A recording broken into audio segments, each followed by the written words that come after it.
Hello students, I hope you are all fine and in good health. In this audio presentation, I will be discussing few question and answers related with the poem A Photograph. So dear students, as you can see at the top, I have written A Photograph.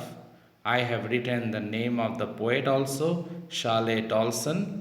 In the next line, I have written question and answer. So, dear students, let's start.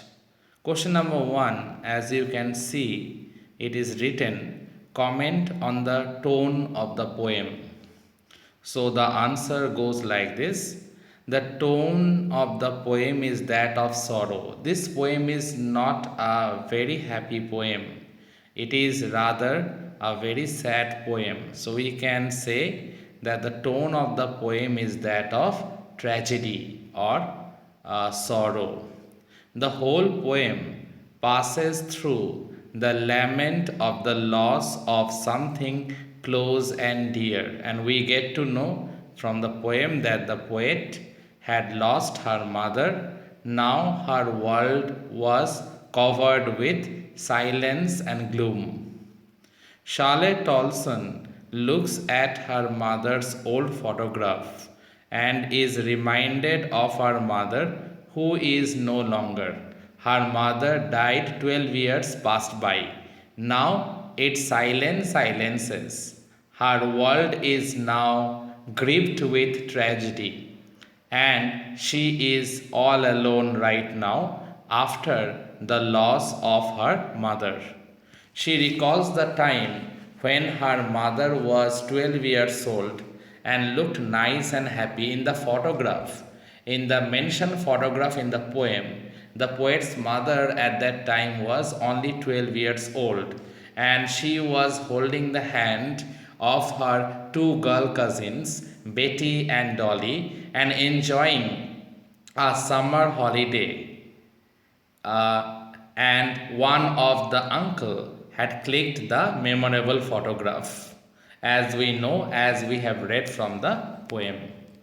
Now dear students, a cardboard frame that is mentioned in the very first line of this poem. Now the question is, what is the importance or what is the significance of the cardboard frame? The cardboard frame or picture shows the transience of human life. Now, this particular photograph was taken during the pre-digital era. So at that time, the photograph was bounded, or we can say the photograph was been encircled or been covered all over by the cardboard frame. So the cardboard frame or picture shows the transience of human life. Now transience means our life is ephemeral, that is our life is short lived.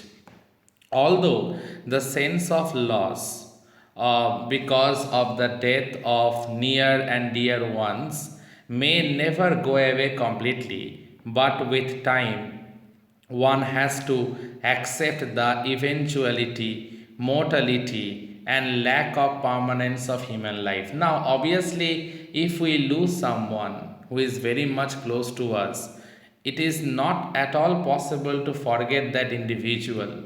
But time is the best healer, as we all know it. So, eventually, we have to accept the permanence of human life, the lack of permanence of human life. We have to accept, just like birth is a natural phenomenon, death is also a natural phenomenon.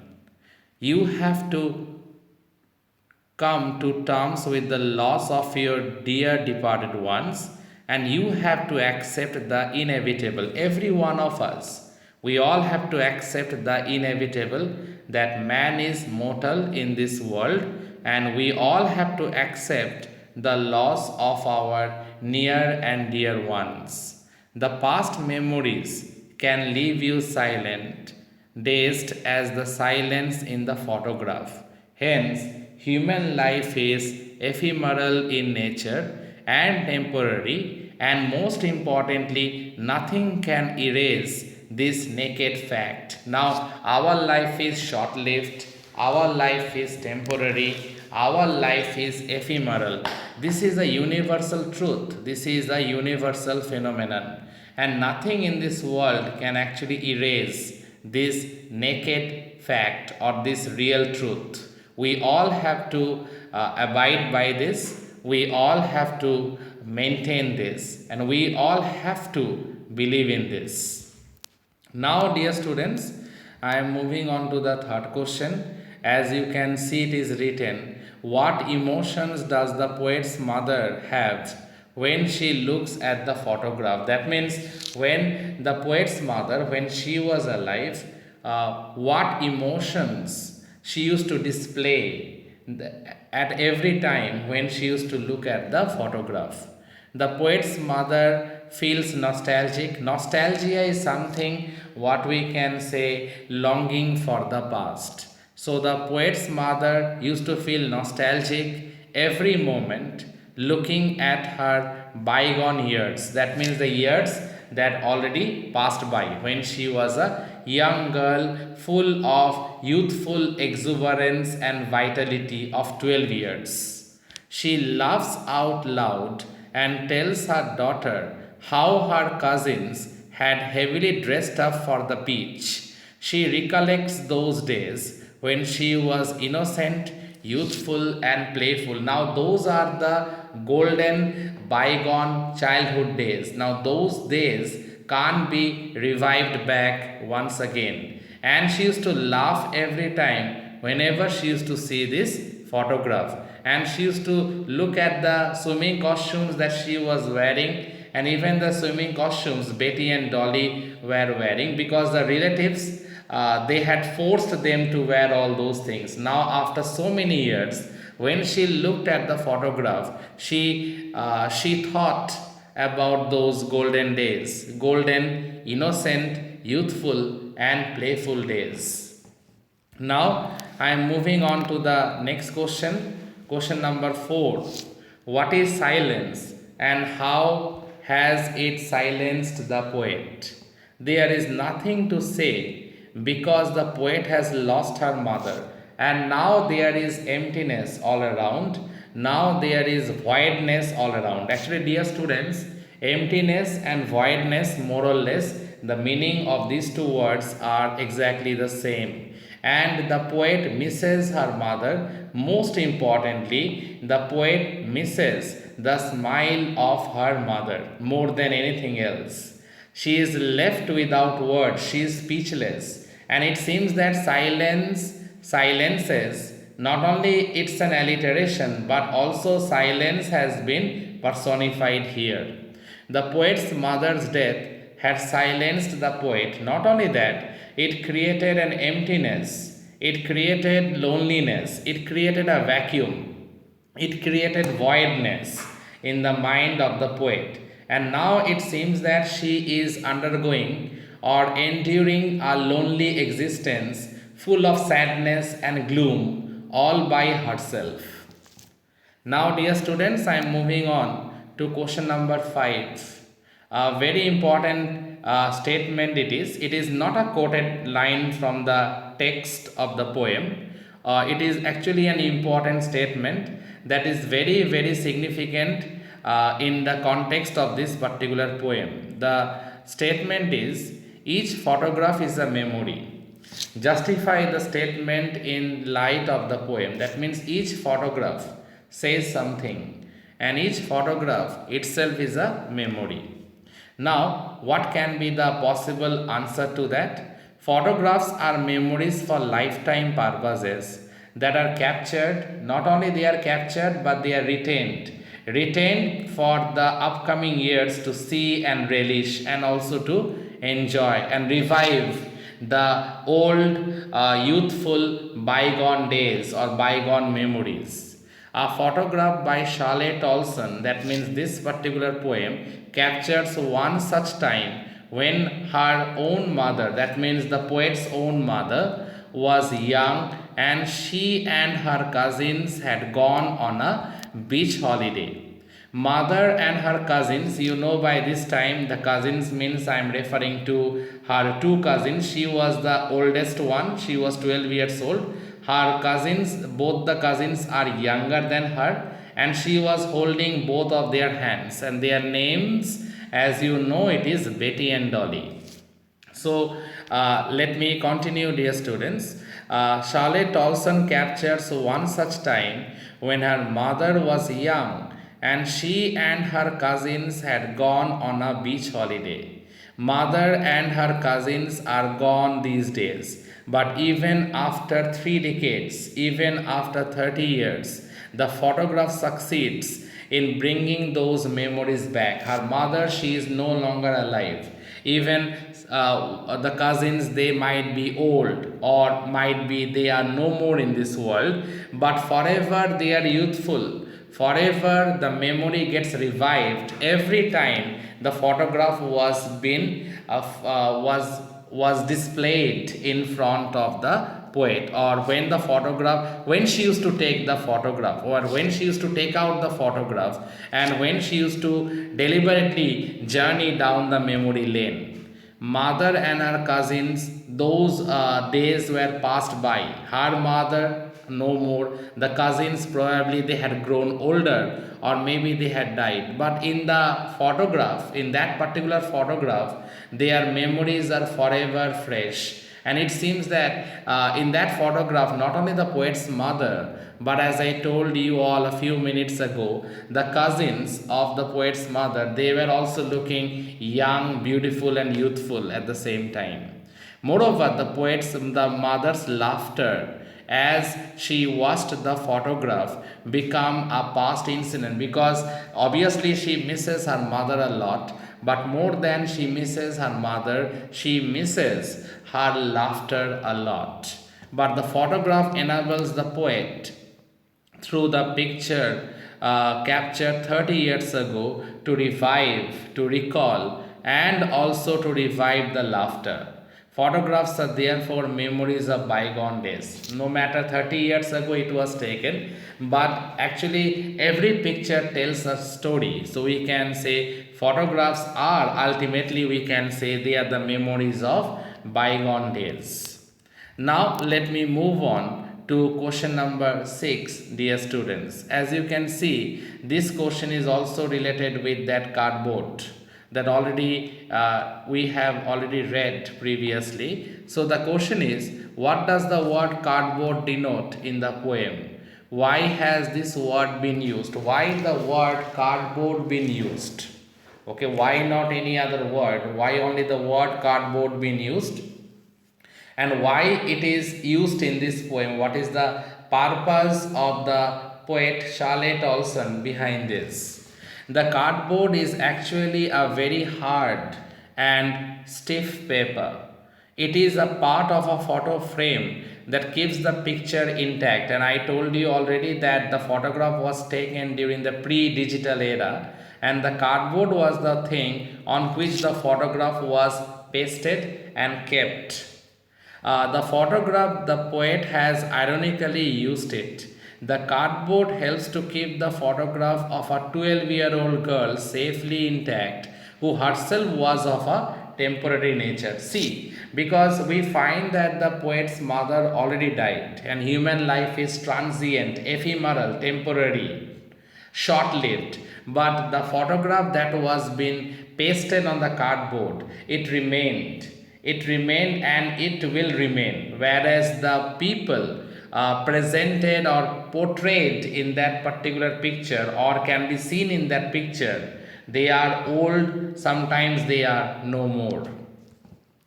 Now I am moving on to the next one. What has the camera captured? Remember, an uncle had clicked the photo when the three girls, that means Betty, Dolly, and obviously the poet's mother, they were basking, enjoying in the sun near the sea beach. At that time only, the photograph was taken by one of the uncle or relative, we can say. The camera has captured a photograph of the three young ladies. One of them was the pretty face of the poet's mother, who was a young lady of 12 around that time, and she was the oldest one, and that was the reason she was having some responsibility. That was the reason she was holding the hand of her two girl cousins. The other two were smiling faces of the two cousins. One is Betty and another one is Dolly. They hold the hands of the mother of the poet. So obviously a sense of security on one hand, love and affection on other hand can be seen in that particular picture, because they are the poet's mother being the oldest one among the lot of the three girls. She was holding the hands of the other two girls.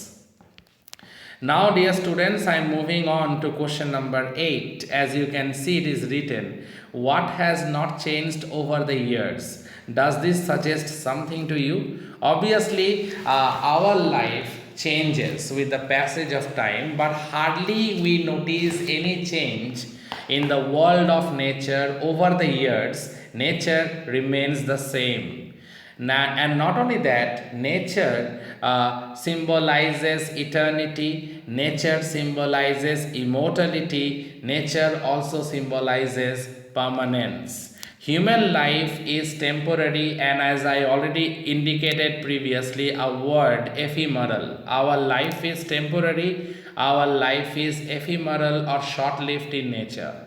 And nothing can actually erase this harsh reality that since we are born, we will have to die one day. In the poem, we see only the sea has not changed, but the lives of the human beings underwent a massive change. The pretty faces and the feet of the three young girls have greatly changed with time. The pretty faces and obviously the feet of the three young girls have greatly changed with the passage of time. Now, dear students, I am moving on to the next question, that is question number 9. It is written, the poet's mother laughed at the snapshot. What did this laugh actually indicate? As already been referred earlier, that she used to visit her memorable bygone memories. Whenever she used to look at the photograph, and at the same time she used to smile by looking at the photograph. That was the reason after her death, obviously the poet misses her mother, but most importantly she used to miss the laughter of her mother. So dear students, let us come to the answer part. I have given you a slight info that related with the answer. Now let us elaborate it. The poet's mother laughed at the photo taken years earlier. She and her two little cousins, that is Betty and Dolly, as you know their names, stood holding each other's hand in the photograph. It can be seen that both Betty and Dolly, they are holding each other's hands, as we can see in the photograph. And it seems that since the poet's mother, she was the eldest one, she was holding both their hands. She laughed at them because she found it so funny. Hilarious means very funny, because the swimming costumes that they were wearing, those costumes were very funny. And it seems that after so long years, when the poet's mother is to see those that particular image and the swimming costumes that she along with her two girl cousins they were wearing, she used to laugh a lot. They might have looked funny to her. Their laughter showed the spirit of youth. Now, obviously, our childhood, our youth, once passes, it passes by. But there is a glimpse of that childhood enjoyment that can be seen whenever her mother used to see that particular photograph. And how can we know that? Obviously, she used to smile by looking at that photograph. So that youthful exuberance that she had once upon a time, that used to get revived every time whenever she used to see the photograph. Now I am moving on to question number 10. Very important question. A quoted line, both rye with the labored ease of loss. Very important line. Here it means that both the mother and the poet experienced a great feeling of loss. Now, what was the loss? The loss in case of the mother was different from that in case of the poet. The loss in case of the mother was that she can't revive back her golden, bygone, memorable, enjoyable childhood days. And for the poet, obviously, her mother, because her mother died already, and most importantly, the laughter of her mother. The mother lost the innocence of her childhood and the youthful spirit captured by the photograph a few years ago. The poet, on the other side, has lost her mother's smile, which has become a thing of the past because now her mother is no more, and she died 12 years passed by, exactly the age when that photograph was taken. Exactly, her mother's age in the photograph was 12 years, and she died 12 years already passed by. The poet, on the other hand, I am repeating this line, dear students, has lost her mother's smile, which has become a thing of the past. She also lost her mother later. Now, I am moving on to the next one, the second last one. As you can see, it is written, what does this circumstance refer to? Now, this is at the very end of the line. This circumstance relates to the poet's mother's death. Her deceased mother's photograph makes the poet nostalgic. Nostalgic means longing for the past. And not only that, since the poet became a bit nostalgic, obviously it brings sad emotions from the past, sad memories from the past. But the poet has nothing to say about the circumstance because death is inevitable. It is something that is a natural phenomenon, and it is something inescapable also, because we are born, because we, just like we are born, similarly we will be dying one day. So it is very difficult to escape from death. There lies the ephemeral significance or the ephemeral nature of human beings. So I repeat the last lines, but the poet has nothing to say about the circumstance because death is something inevitable, death is also inescapable. We can't escape from death. So now I am moving on to the penultimate question. The three stanzas depict three different phases. Now, what are the three distinct or the different phases that we find in Charlotte Olson's poem, A Photograph? The first stanza demonstrates the mother of the poet as a woman of 12 with a beautiful smiling face that has already been projected in the photograph. And she was smiling. Not only she was smiling, she was enjoying. There was enough evidence of youthful exuberance that can be seen on her face. Along with her two girl cousins Betty and Dolly, they were also enjoying a lot, and she was not only smiling but she had some responsibility and she was performing those responsibilities also. What sort of responsibility? She was actually holding the hand of her two girl cousins Betty and Dolly. There was a sense of enjoyment on one hand, sense of security also on the other hand. Then she paddles on a beach with her two girl cousins. They were involved in many water sports activities. This is before the poet was born. All these incidents happened in the life of the poet's mother, and that was before the poet was born. The second phase, that was the first phase. The second phase depicts the middle-aged mother laughing at her own long recorded snapshot, because now her daughter is of 12 years and almost after 20-30 years later when she became a woman, a housewife. But every time when that photograph was being shown to her, she used to laugh every time. Long recorded snapshot. When this particular photograph was shown, she used to laugh every moment of it. She used to enjoy every moment of it, and whatever memories are associated with that particular photograph, she used to revive those memories and she used to recollect those memories, and at the same time she used to say about those memories to her daughter. And the final phase or the last phase portrays her mother's death and silence on the poet's face. So we find that at the very end, that is the reason at the very beginning of this particular audio lecture presentation or session, I told you all that this poem doesn't ends with happiness or positivity, because this poem actually ends with sadness, because in the third phase her mother is no more, so silence is all around, and the silence and helpless condition or helpless facial expression can be seen in case of the poet. Now it seems that the death of her mother made her extremely lonely, and it seems that there is voidness, there is emptiness, there is vacuum all around, and she is now suffering alone, suffering in silence.